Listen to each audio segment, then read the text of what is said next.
My brothers and sister, मी काय म्हटले की भारत माझा देश आहे, सारे भारतीय माझे बांधव आहे। तो जी हाँ दोस्तों, हमारा संस्कृत आदिवासी कला मंडल नवी दुर्गीकर यानी कि लावा मामा, दूसरे मामा और विपुल शिकना की ओर से प्यार भरा नमस्कार यानी कि राम राम करते हैं। तो संगीत के दुनिया में राज करने वाले हमारे मास्टर जी बजाएंगे अभी शास्त्रीय संगीत, और उसी शास्त्रीय संगीत के नगमे पर हमारी लड़कियां डांस का झलक दिखाएंगी दोस्तों। तो हमारी लड़कियां भी बताइए और आप भी बताइए और हमारे मास्टर जी भी बताइए। तो बिना वक्त जाया करते हुए करते हैं शुरू। Ready 1 2 3 start.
अल्पेश कुमार कहते हैं। तो हमारे अल्पेश कुमार जी अभी बजाएंगे मराठी संगीत का नगमा, और उसी नगमे पर हमारी लड़कियां डांस का झलक दिखाएगी दोस्तों। तो करते हैं शुरू। 1 2 3 स्टार्ट।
आदिवासी लुगड़े वाली डांस का झलक दिखाई दे दोस्तों। तो करते शुरू 1 2 3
प्रोग्राम रखा के काय वाद रहा मारी मारी जाओ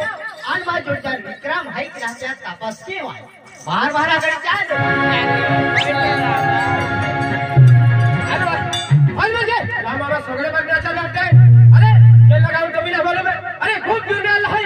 सगळे बाजी वाला खातिर अरे लाव मामा करे पहले ना तेजी बार जाई हेरा जाऊ है फिर मार जोड़ जाए अमर काय है एकला होदी रहे और मारी मारी सगळे हेरा निघी जाए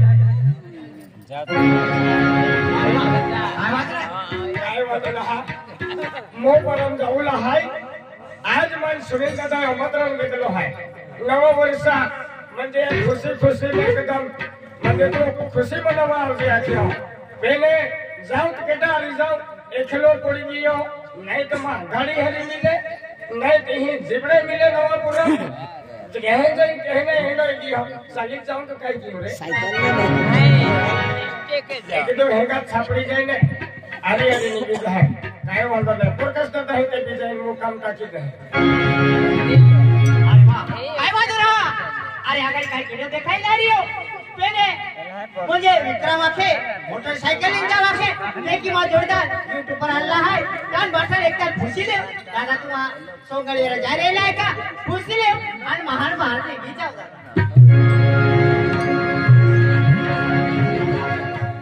राम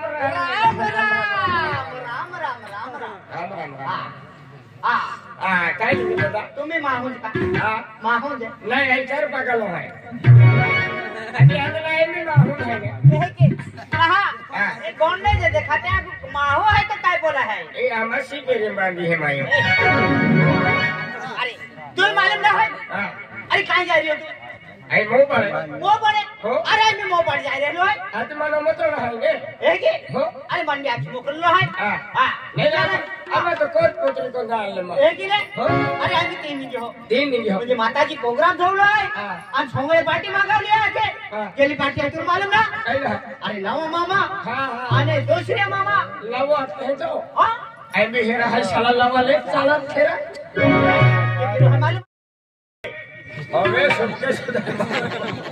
મામા કેટલા ઉઠો ઓ બાબી બાબુ લેવા આવેલો છે બાબી હું તારી ઘરવાળી છું બાબી ને તો છો મારે મને હું કરવા ભાભી કે ઓ નાનલી બાબી ભાભી ને મોટલી ભાભી એ વાહ માયા હું ઓટમાં આવો તું માથા પર મૂકી લે પછી મને રસ્તા પર કોણ જોવે હા બરાબર તો ઓટી ઉંમર વી ગઈ તે બી આજે ઓટી કેલો તું જો નો જેવો થાય કે હું તે જવાની છું બરાબર તો ખાતી आई रोज वीडियो अकेले पे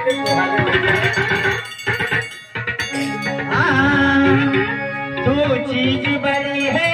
मस्त मस्त मस्त मस्त, वो चीज बड़ी है ना तुझको कोई होश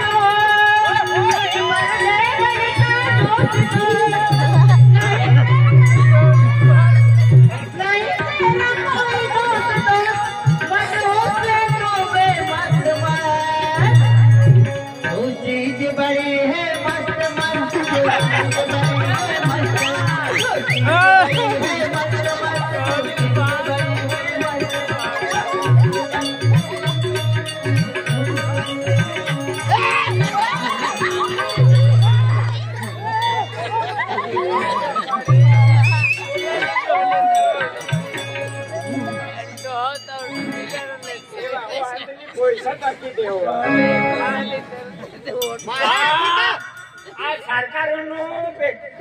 સરકારનું બુકિંગ બેંક છે કોઈ હાથ નહીં લગાડે માલુમ છે હાથ લગાડી દે ને આ બધા એટલા બધા લોક છે આ સરકારી બેંકમાં હાથ લગાડતો છે સમજ પડે કે નહીં वो ये बैंक में हूँ हाथ नाखूं ने बीजा ने अधिकार नहीं तो मारे पोतानो बैंक केवाय पोतानो बैंक केवाय आवे नहीं हाथ लगाड़ा दे બધા લોકો કહે છે કે बैंक में हूँ हाथ लगा करे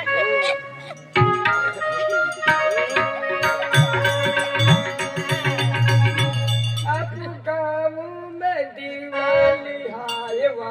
खेती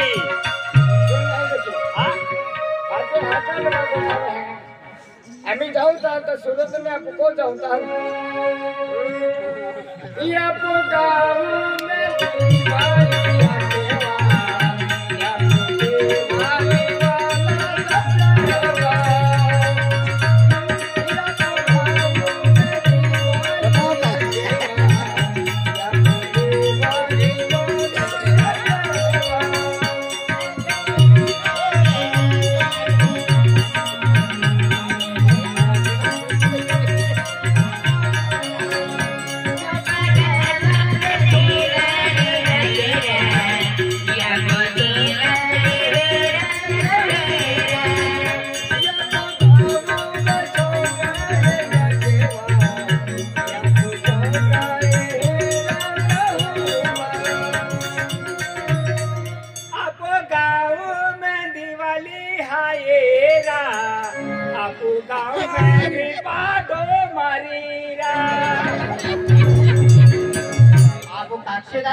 चल मुझे गानों पे अल्पम क्वेश्चन है 20 रुपया बख्शीश देता है ये गाना में एक बेटा लेता है आपको जब 20 रुपये बेटा ले दिया ले परिवार से माता आशीर्वाद दे दिया को में आके घर कुटुंब परिवार सुख शांति है और दिया को में परिवार श्री उल्टा पूर्ति का देते ये हल्ले यहाँ की बातों बाबू बोली बोले बताओ माता आशीर्वाद देते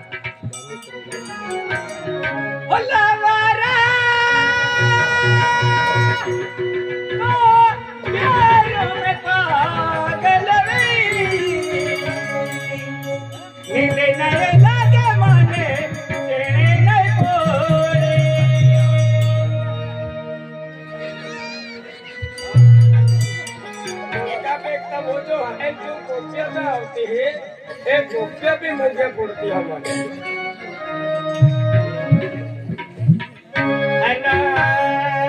तापी नदी में बस